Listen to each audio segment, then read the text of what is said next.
This all started in 2013, 2014, when Jeunes Karibus, which was a group of 4 people who were going to ski from Montreal to Tasiujaq.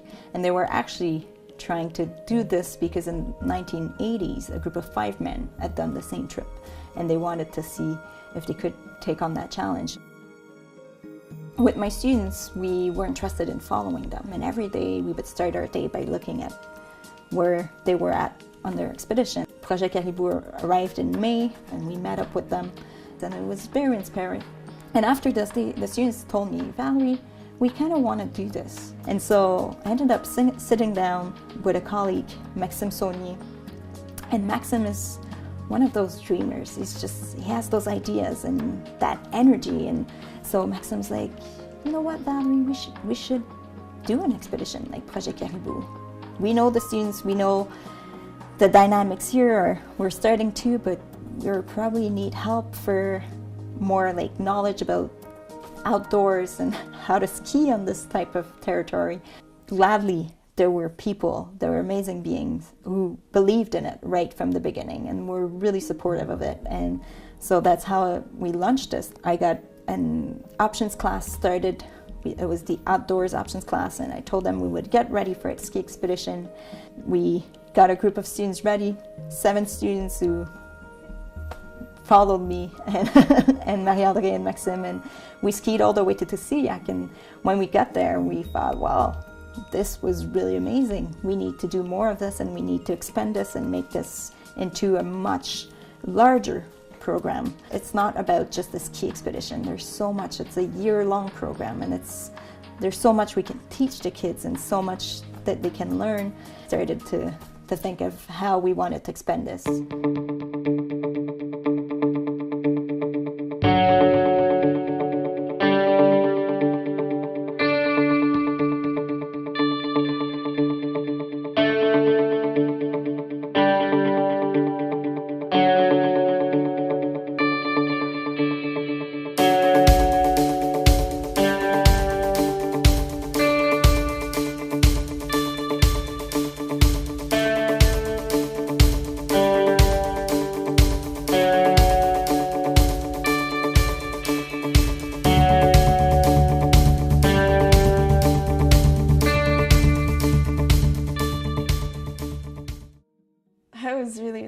Actually, I was last year. It was pretty cool, but I didn't really have the confidence to go because I didn't really know how to ski, and everyone else seemed to.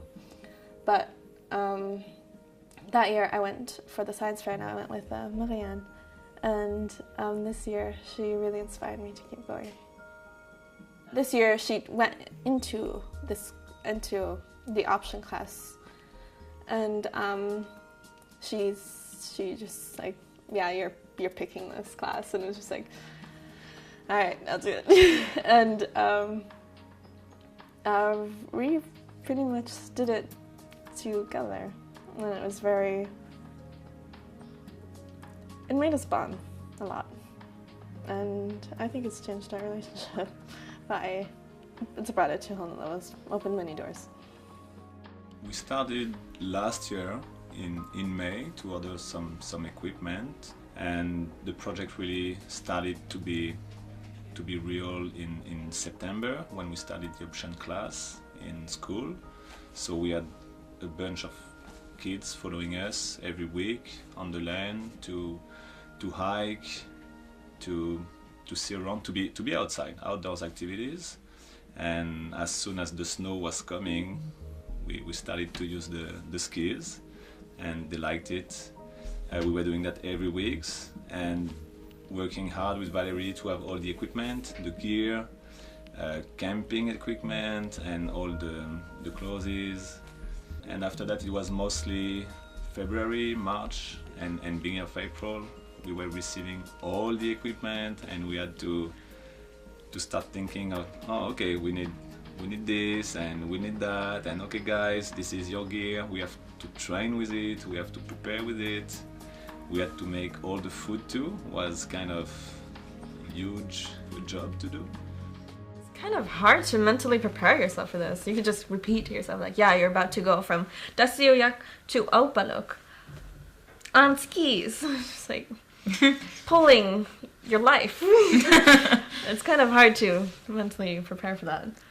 We're in Tasiujaq. In the transit. In the transit, MV transit. It's pretty nice.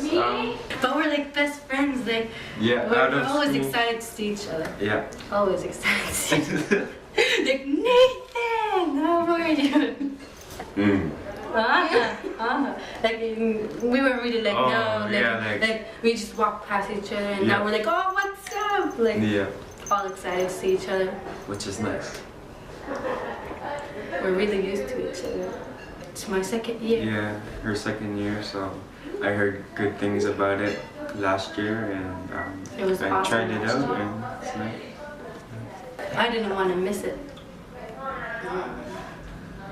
Like, I didn't want to miss it, and like, I want to like, do the second year, like say that I did the second year. Me and Alice are doing, it's only me and her. We woke up really early. Were you tired? Yeah. Were you tired? Yeah. I woke up right before they woke us up, so you know what? I woke up smiling.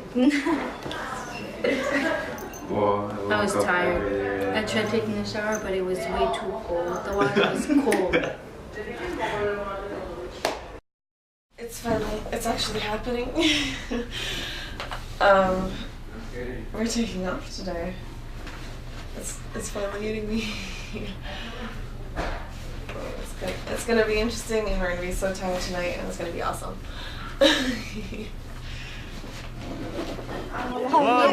One, 2, 3, Kangirsuk. 1, 2, 3, Kangirsuk!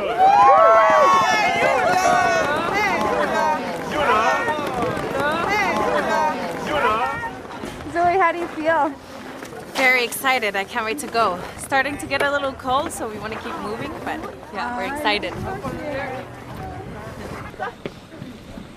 You get really pumped after the prayer because, like, you know, this is happening. This is actually happening. Because the whole time you're just like, I was just like that. I don't know about everyone else, but I was just like, this is happening. Oh my god. But then we skied from the school. And the school followed us to the shore, and it was very cute because everyone was supporting us, and it was just, oh, you're melting my heart, you're here. Like, I feel very supported right now, and it was really nice.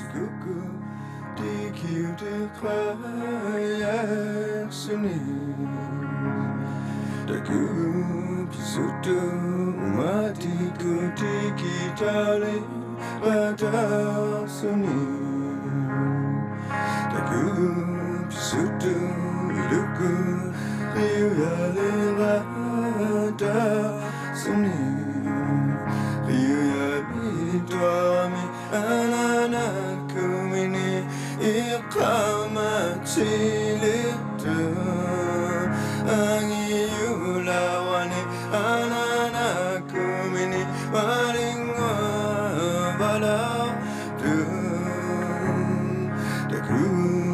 Sutu iluku duki sikhaya suni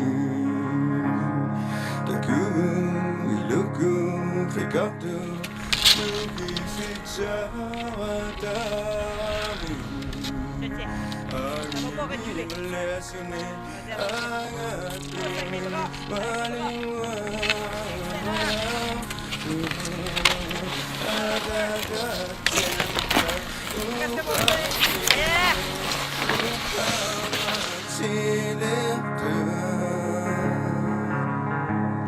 The first part was very interesting because it was just broken ice along the shore. and we had to ski through it with our sleds. And with our sleds, you're part of your sled. So when you go through a bump and you go down, and then you wait a second because your sled has to go down as well, and then you go down with it. And there's so many bumps like that, and it was just really hard not to fall, because once you fall, it's hard to get up because you're with your sled continuously.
Once we stopped for lunch and then we saw where we were going and how far we were from the town, that was a big moment where it's just like, wow, we're out here, we're doing this. Like 8 months ago, I didn't exactly expect myself to be chosen to go on the trip. And then seeing that I was there, it was a really big moment.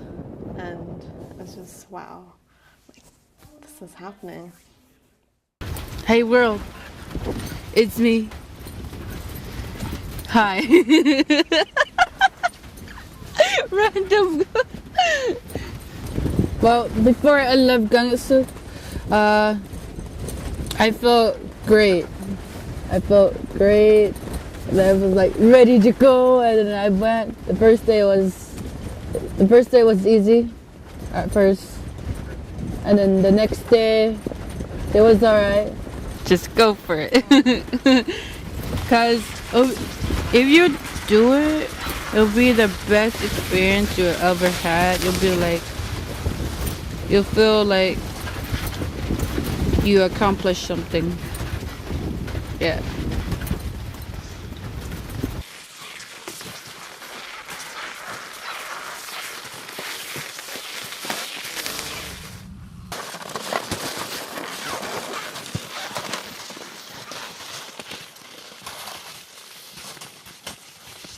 We set up some jobs, so every day when we arrive at the camp, one set of kids has to prepare the water, so that means they have to shovel snow, not on top, but at the bottom where the snow's like sugar, it melts fastest.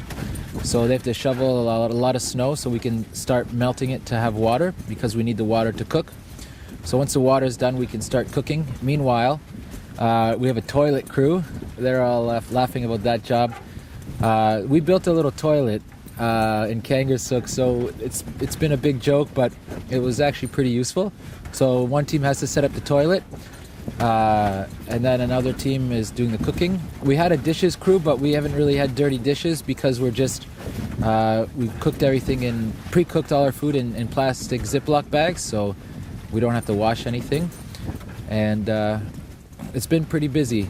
When we get to camp, there's a lot of work to do, and not much time to rest until it's time to go to sleep. So busy days skiing, and then it's pretty busy at night too, and then we wake up early and do it all again.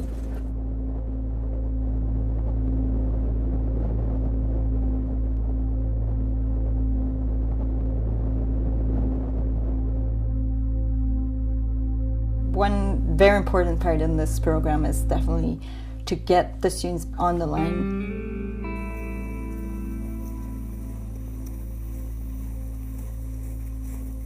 A lot of them will go on the land with their snowmobiles or their four-wheeler in the summer.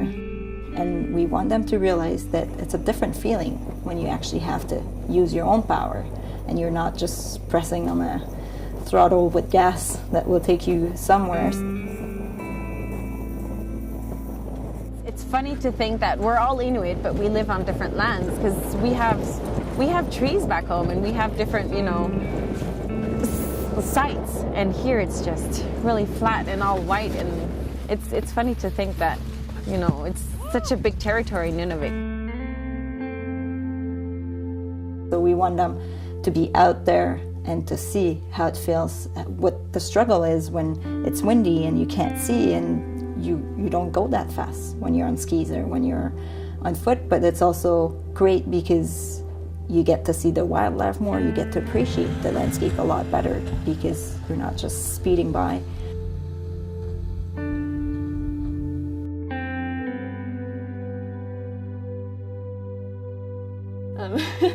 It was weird though. We had no trees. There's nothing, nada.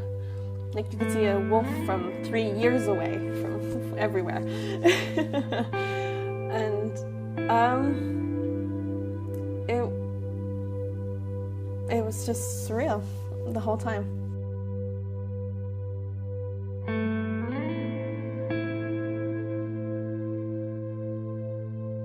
It's a way to connect the communities together and to see that this connection is actually possible through manpower.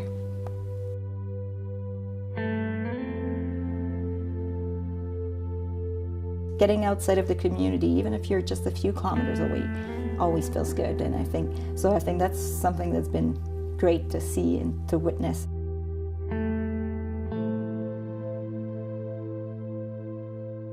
It was so pretty though. Like no picture can compare to what it looked like or anything.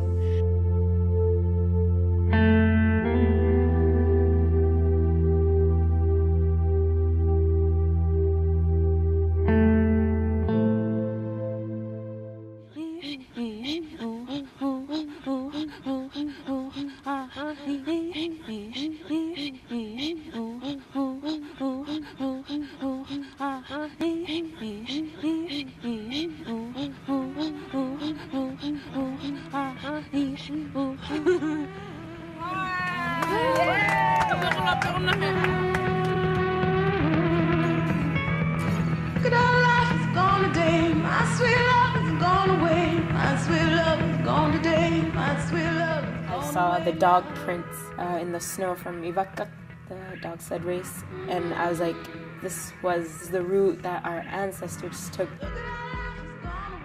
The land was pretty cool, like how they survived on a land with no trees. Like, that's unbelievable to me. And it's like, now it's us doing it but on skis.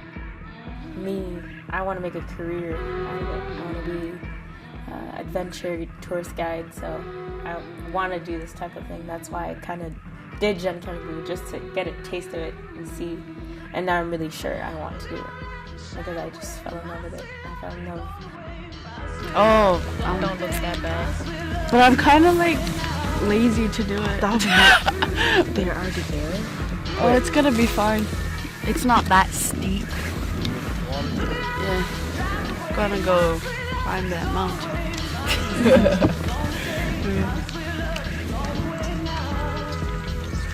Oh my god, this climb is crazy. Like you don't even want to do it.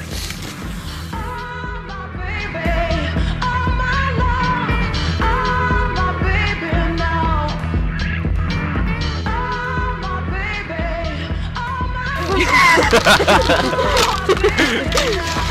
don't know. It's hard to climb on ice. Yeah. Through the bay, mostly. And my hair's frozen, which is nice. And we put lotion on to get tan. To get a tan. Yeah, we need a tan. This beautiful sun right here. It's a good day out. no wind, barely wind, I mean. And now it's all flat, so we're gonna speed up to our campsite.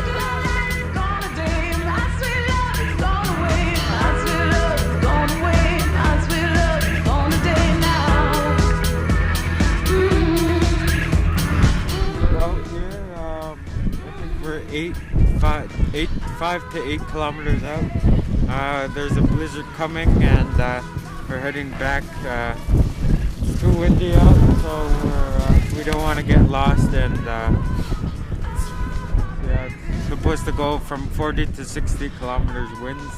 As you can see, we're getting in the hammocks already, so we'll get going.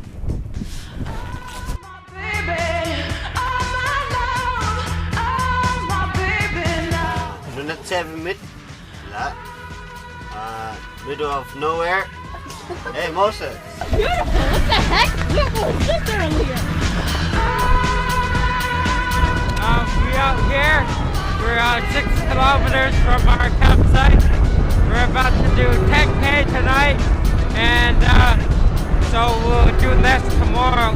And the weather's good right now, nice sunny sunset, and we're good.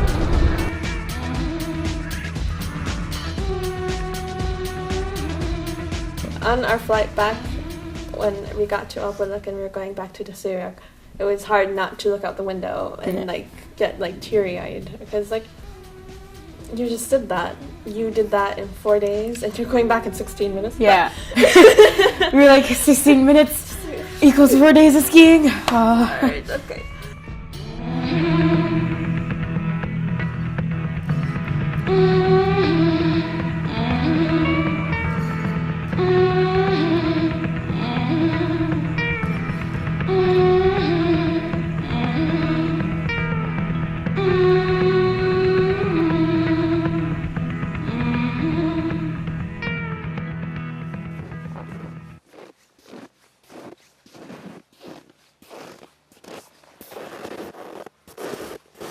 We had a tremendous team of guides this year.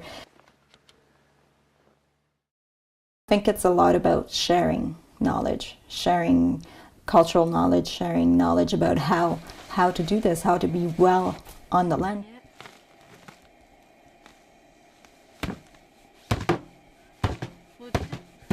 Ask them, can you show this other person how to do this, because they don't know how, and I think it's peer learning is happening, and I think that's a great thing about this whole experience. Lily or my dad? It's your dad. Dad! Seeing Thomas showing the students how to cut fish was very touching. Yummy yum. The students were actually getting into the action, were interested.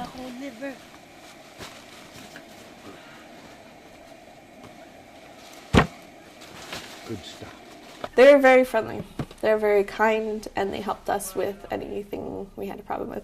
They brought along with them frozen caribou and fish, and they were very generous to share it with us.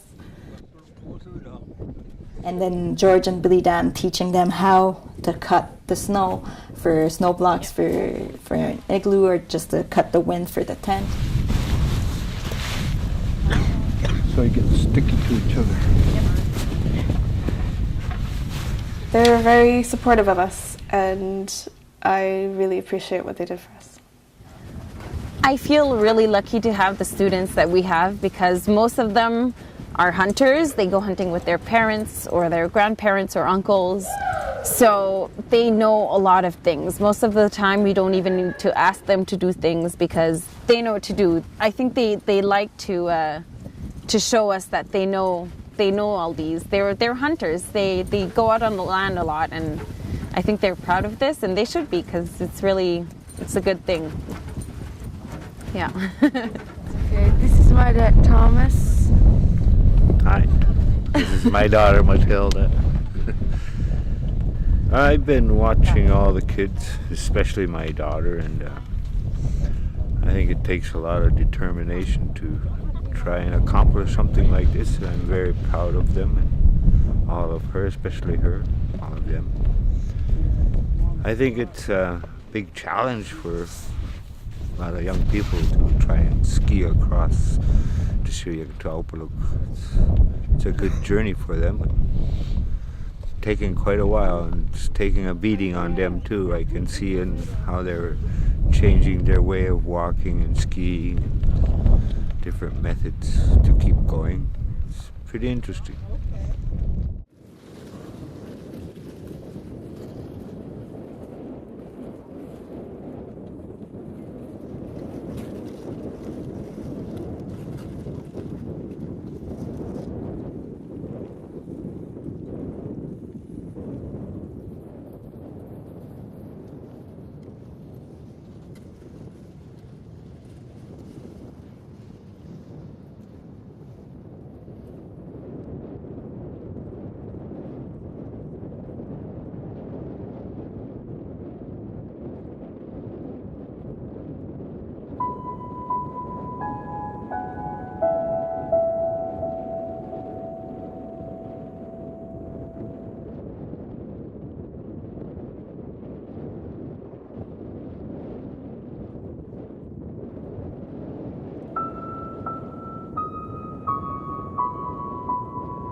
Today I feel, my feet hurt. I don't know what to say. I'm tired.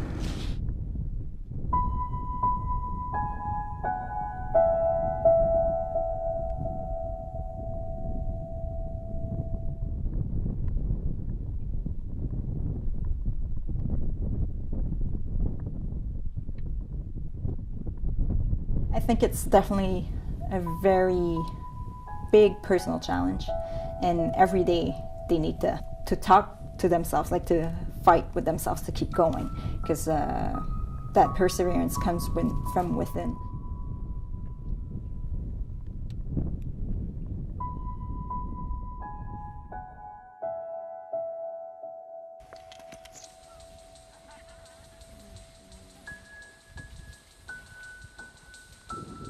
When it gets really challenging, that's when the team plays in.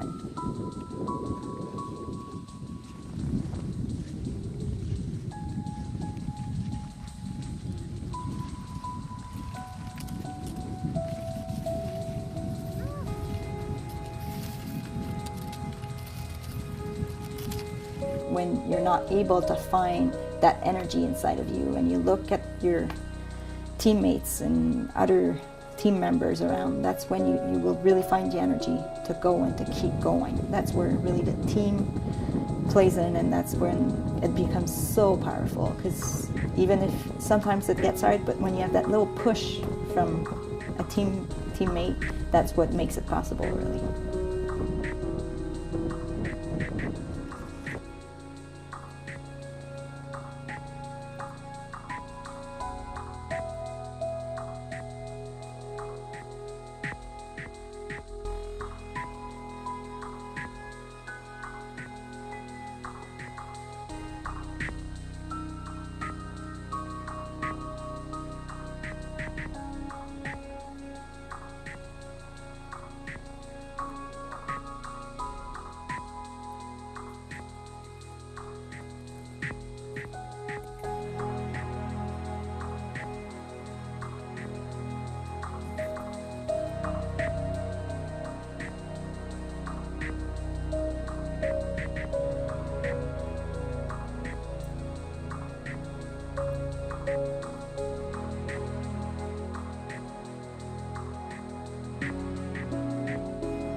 if you do this expedition, there will be so many doors opened for you just by skiing to one spot to another. That's all you have to do just to get like so many different career opportunities. It'll give you a new life experience. You'll see how your ancestors walked for many, many years and survived through that. And all you have to do is like a couple days. That's it. It'll change you mentally, physically, everything. It'll change your life completely. Biggest challenge was not getting on the skidoo. And I was like, I can't do it. And I just continued and I finished it, finally. But I finished it in a good mood. If like Joanna wasn't there, if every single person I think helped each other, continuing. Just like a little boost of support, like just a little word, you can do it, go. It's okay, go, okay, you can do it. So I think that's what helped a lot. It got really windy. At one point you were just skiing. Like Marianne was next to me and we were just skiing and you could see we had the group in front of us and they just slowly disappeared and we're just like, yeah, we're going into a storm right now. This is gonna be interesting. Just keep your goggles on. Let's not risk frostbite. We were skiing and like that's all you could hear was your skis against the snow and the wind. You were pretty much skiing into oblivion. It felt like that. Like just a white oblivion. I could see tracks of where the skidoos were, but that was just close in front of us. And then everywhere else it was just white, nothing. It feels like we're the only people in the world right now. Just like, it kind of felt like that because all we could hear was our skis. And just her next to me was very nice because I wasn't alone. And then it was pretty comforting. The wind would just push us back and make us fall. I had this student who just kept going and pushing and you would fall and you would stand up again. And at the end of the day, I told him, you know, I wanted to teach you perseverance, but today you're the one who taught me perseverance because I just wanted to give up and hold the skidoo and be like, okay, take me to the cabin. But every time I looked up, I would see you fighting against that wind. And in my mind, I was like, I can't give up. I need to keep going because he is going. And so I try to tell them that they are teaching me lessons too. They are helping me go through this too, and we're going through this together. And sometimes at night, we just compare our blisters together. And then you realize, oh wait, you also have blisters. That's probably hurtful too. And I'm like, yeah, that's why I was not going so fast this afternoon, because my blisters. Like, it's so easy just to turn around and go back to Tasiujaq, but it's more challenging just to continue to push your limits and see how far I can get. I continued. I'm very proud of myself. We're gonna ski about 10 or 20 kilometers. Excited but not excited. I don't want to ski 20. I'm excited to take a shower because I can smell the sweat through my coat. Yeah. When we stopped for lunch, we saw the runway and it was just like, wait, like the whole time we just focused on skiing. And you're not really, like you see where you're going, but you're not really thinking about it because the whole time you're just like, I gotta ski. Just keep skiing, eat, stay hydrated, ski. And once we saw the runway, it really hit me that we did it. Like we're doing it, this is ending, we're finished. And I was just like, wow, wow. Once we finished lunch and once we were continuing, we were staying as close as we could together because we did this as a team. We're doing it as a team, this isn't a race. And we were all together and we're skiing. And the runway didn't seem to get any bigger because we could see for miles and miles and miles and miles. You could practically see into the future. We worked so hard for this. We did so much for this. We trained for 8 months for this. And it's happening and it's here. And it feels like it's garbage to get to because we can see it. But once we got closer, there was a couple of skidoos up ahead and they were with their guides and we were talking and they were welcoming us. There was a couple people on skidoos and sleds where they had like kids in the sled and they were all cheering for us and we were just like, yes, we're finally here. This is happening. and we were being welcomed so warmly, and it was crazy. Big hand of applause to these courageous skiers. Let's give it up for them.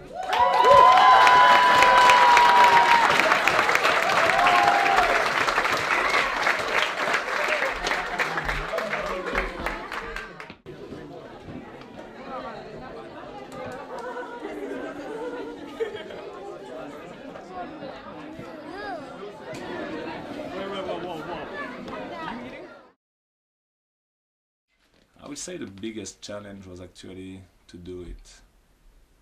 A project like this, where they had to do so much for 5 days and being involved and complete it, they were not all in a really good shape too. So I would say to complete it. I know they're proud of themselves right now to have done that, and I'm proud of themselves too.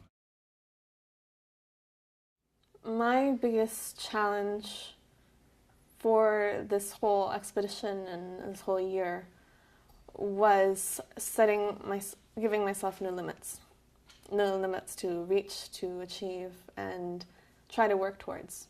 That was always hard because I felt like I couldn't, because in the beginning of the year I could barely ski. My hardest goal to reach was probably giving myself new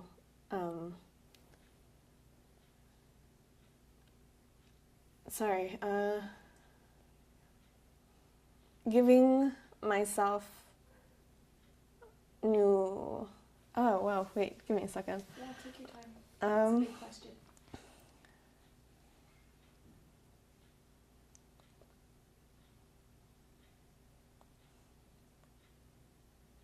Giving myself new goals to reach that I felt like I couldn't. Like this, you have to challenge yourself. You have to try. And you will surprise yourself. I surprised myself. I didn't think I could do it. I'm fine.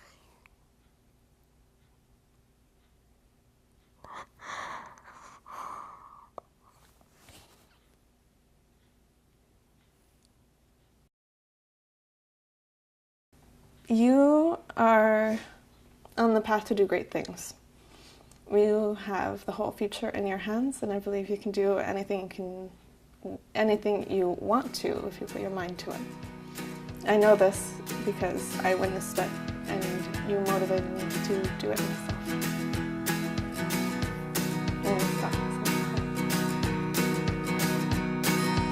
I feel so much safer and much stronger every day. I don't feel so much anger as I grow older. The seeds you fed in me bloom into flowers, representing your beauty, imprints of stable angels.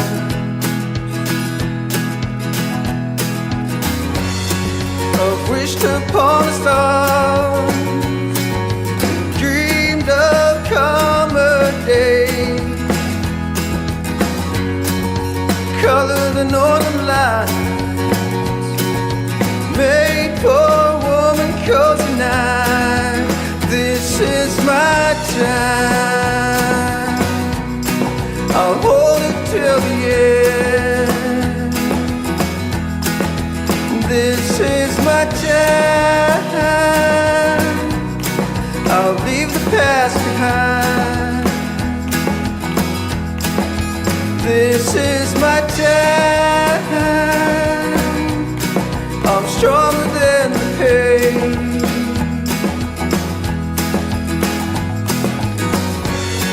I've wished upon the stars, dreamed of calmer days,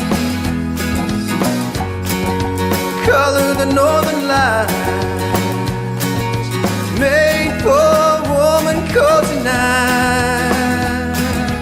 I feel so much safer and much stronger. Every day,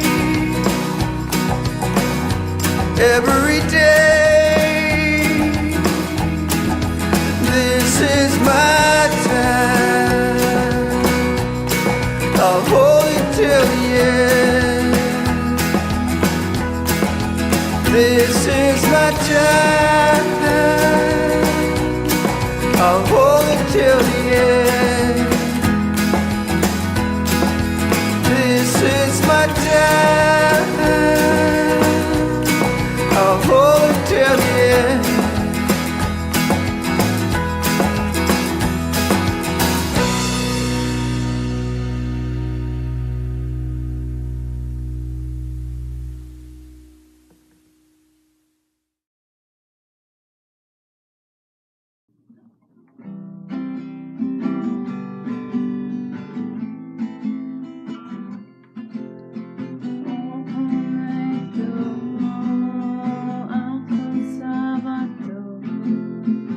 Aku satu